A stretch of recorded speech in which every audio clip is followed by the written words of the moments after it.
ಇನ್ನು ಕೇಂದ್ರ ಸರ್ಕಾರದ ವಿರುದ್ಧ ಸೋನಿಯಾ ಗಾಂಧಿ ಕೂಡ ಗುಡುಗಿದ್ದಾರೆ. ಪ್ರತಿಭಟನೆಯನ್ನು ಮೋದಿ ಸರ್ಕಾರ ಯಾವ ರೀತಿ ನಿಭಾಯಿಸಿದೆ ಅಂತ ಕೇಳಿದ್ದಾರೆ. ಇದು ಹೇಡಿತನ ಮತ್ತು ಕ್ರೂರತನಕ್ಕೆ ಸಮ ಅಂತ ಸೋನಿಯಾ ಗಾಂಧಿ ಟೀಕಿಸಿದ್ದಾರೆ.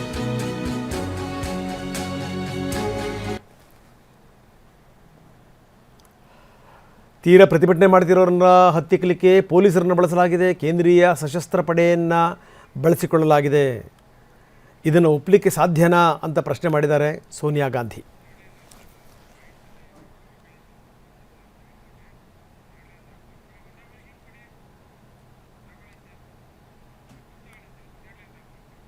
ಇದು ಸೋನಿಯಾ ಗಾಂಧಿಯವರ ಟೀಕೆ.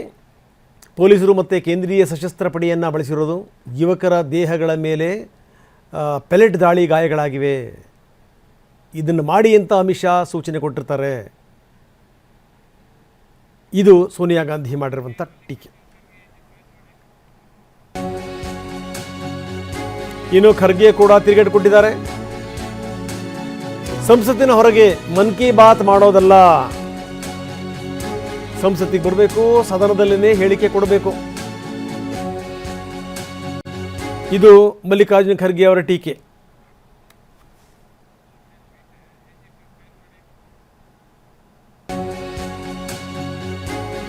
ಧರ್ಮೇಂದ್ರ ಪ್ರಧಾನ್ ಅವರನ್ನು ವಜಾಗೊಳಿಸಬೇಕು.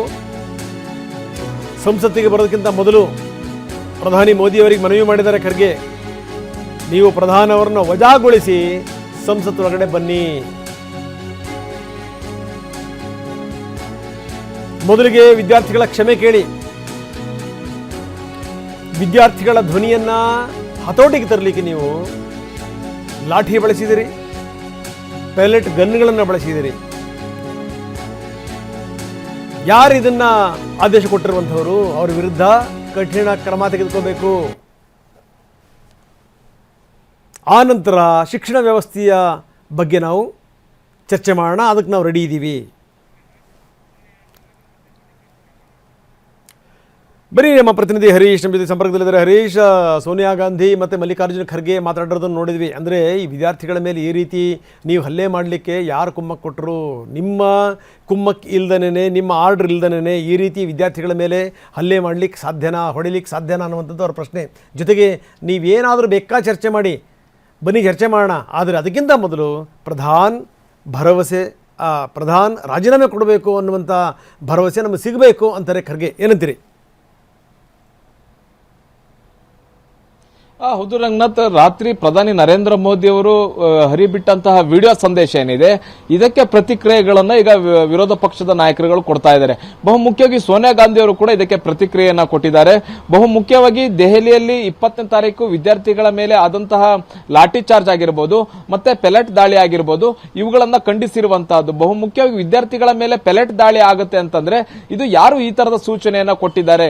ಮತ್ತೆ ಇದೊಂದು 20ನೇ ತಾರೀಕು ಏನು ಜುಲೈ 20ನೇ ತಾರೀಕು ಇಡೀ ದೇಶದಲ್ಲಿ ಒಂದು ಕರಾಳ ದಿನವಾಗಿ ಉಳಿದುಕೊಳ್ಳುತ್ತೆ. ಕೇಂದ್ರ ಸರ್ಕಾರ ವಿದ್ಯಾರ್ಥಿಗಳ ಮೇಲೆ ನಡೆಸಿದಂತ ದೌರ್ಜನ್ಯ ದಿನವಾಗಿ ಇತಿಹಾಸದಲ್ಲಿ ಉಳ್ಕೊಳ್ಳುತ್ತೆ ಅನ್ನುವಂಥದ್ದನ್ನು ಕೂಡ ಸೋನಿಯಾ ಗಾಂಧಿ ಅವರು ಎಚ್ಚರಿಸಿರುವಂತಹದ್ದು. ಬಹುಮುಖ್ಯವಾಗಿ ಪೆಲೆಟ್ ದಾಳಿ ಮಾಡಲಿಕ್ಕೆ ಅಮಿತ್ ಶಾ ಅವರು ಏನಾದರೂ ಸೂಚನೆಯನ್ನ ಕೊಟ್ರ ಅನ್ನುವಂತ ನಿಟ್ಟಿನಲ್ಲಿ ಕೂಡ ಪ್ರಶ್ನೆಯನ್ನ ಮಾಡಿದ್ದಾರೆ. ಮತ್ತೆ ಇದಕ್ಕೆಲ್ಲದಕ್ಕೂ ಧರ್ಮೇಂದ್ರ ಪ್ರಧಾನ್ ಅವರು ರಾಜೀನಾಮೆಯನ್ನು ಕೊಡಬೇಕು, ಸಂಸತ್ನಲ್ಲಿ ಈ ವಿಚಾರ ಚರ್ಚೆ ಆಗಬೇಕು ಅನ್ನುವಂಥದ್ದನ್ನು ಕೂಡ ಸೋನಿಯಾ ಗಾಂಧಿ ಅವರು ಒತ್ತಾಯವನ್ನ ಮಾಡಿದ್ದಾರೆ.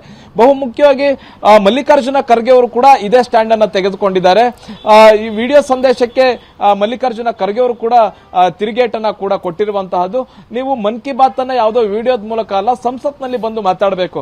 ಈಗ ಸಂಸತ್ ಅಧಿವೇಶನ ನಡೀತಾ ಇದೆ. ಸಂಸತ್ ಅಧಿವೇಶನಕ್ಕೆ ಉತ್ತರವನ್ನ ಕೊಡುವಂತಹ ಸಂದರ್ಭದಲ್ಲಿ ಏನಾದರೂ ಕೇಂದ್ರ ಸರ್ಕಾರ ನಿರ್ಧಾರವನ್ನು ತೆಗೆದುಕೊಳ್ಳುವಂತಹ ಸಂದರ್ಭದಲ್ಲಿ ಅದು ಸಂಸತ್ನಲ್ಲಿಯೇ ಉತ್ತರವನ್ನ ಕೊಡಬೇಕಾಗುತ್ತೆ.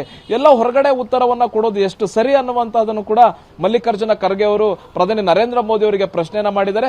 ಎಲ್ಲ ಹೊರಗಡೆ ಕೂತ್ಕೊಂಡು ಉತ್ತರ ಕೊಡೋದಕ್ಕಿಂತ ಸಂಸತ್ನಲ್ಲಿ ಬನ್ನಿ, ಚರ್ಚೆ ಮಾಡಿ, ಅಲ್ಲಿ ಉತ್ತರ ಕೊಡಿ ಅನ್ನುವಂಥದ್ದನ್ನು ಕೇಳ್ಕೊಂಡಿದ್ದಾರೆ. ಜೊತೆಗೆ ಸಂಸತ್ನಲ್ಲಿ ಇವೆಲ್ಲ ವಿಚಾರಗಳು ಚರ್ಚೆ ಆಗೋದಕ್ಕೂ ಮುಂಚೆ ಧರ್ಮೇಂದ್ರ ಪ್ರಧಾನರ ವಜಾ ಮಾಡಬೇಕು, ಶಿಕ್ಷಣ ಸಚಿವ ಸ್ಥಾನದಿಂದ ಅವ್ರನ್ನ ವಜಾ ಮಾಡಿ ನಂತರ ಸಂಸತ್ತಿಗೆ ಬನ್ನಿ, ಸಂಸತ್ನಲ್ಲಿ ನಾವು ಚರ್ಚೆಯನ್ನ ಮಾಡೋಣ ಅನ್ನುವಂಥದ್ದನ್ನು ಕೂಡ ಮಲ್ಲಿಕಾರ್ಜುನ್ ಖರ್ಗೆ ಅವರು ಹೇಳ್ತಾ ಇದ್ದಾರೆ. ಮಲ್ಲಿಕಾರ್ಜುನ್ ಖರ್ಗೆ ಅವರು ಇದನ್ನ Okay. ಮೊದಲ ಬಾರಿ ಹೇಳ್ತಾ ಇಲ್ಲ, ಸಂಸತ್ ಅಧಿವೇಶನ ಆರಂಭ ಆದ ದಿನದಿಂದಲೂ ಕೂಡ ಹೇಳ್ತಾ ಇದ್ದಾರೆ ಧರ್ಮೇಂದ್ರ ಪ್ರಧಾನ್ ಅವರ ಮೊದಲು ರಾಜೀನಾಮೆ ತೆಗೆದುಕೊಳ್ಳಿ ಅಂತ. ಆದ್ರೆ ಕೇಂದ್ರ ಸರ್ಕಾರ ಈ ಒಂದು ನಿರ್ಧಾರ ಕ್ರಮವನ್ನು ತೆಗೆದುಕೊಳ್ಳಲಿಕ್ಕೆ ಯಾಕೋ ಒಂದು ರೀತಿಯಲ್ಲಿ ಹಿಂದೇಟನ್ನ ಹಾಕ್ತಾ ಇರುವಂತಹದ್ದು, ಮತ್ತೆ ಬೇರೆ ಎಲ್ಲಾ ರೀತಿಯಾದಂತಹ ಕ್ರಮಗಳನ್ನ ಕೇಂದ್ರ ಸರ್ಕಾರ ತೆಗೆದುಕೊಳ್ತಿದೆ. ರಂಗನಾಥ್, ಎಸ್, ಧನ್ಯವಾದ ತಮ್ಮೆಲ್ಲ ಮಾಹಿತಿಗೆ.